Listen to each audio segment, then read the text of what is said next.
Welcome to the Rim Break Rodeo. We hope this video helps. You start here, unlock your iPhone and make sure Bluetooth is on so the Airpods appear.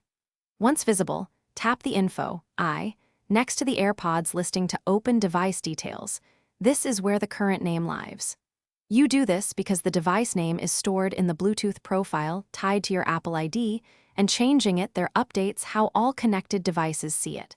Make sure your Airpods stay in range while you proceed. Now you edit.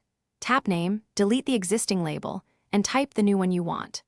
Do this so your AirPods appear with a neutral or private identifier across devices. Once you press done, the change writes to the AirPods profile and syncs via iCloud to devices on the same Apple ID. If you want to fully remove personal text, replace it with a generic label like AirPods or leave minimal characters. This avoids exposing personal names to nearby devices. Finish up by closing settings and checking the Bluetooth list to confirm the new name is showing. If the change didn't take immediately, toggle Bluetooth off and on, sign out and back into iCloud, or restart your iPhone so caches refresh. If it still resists, reset the AirPods, place them in the case, hold the setup button about 15 seconds until amber then white, then repair. This clears the device profile and lets you set a fresh name.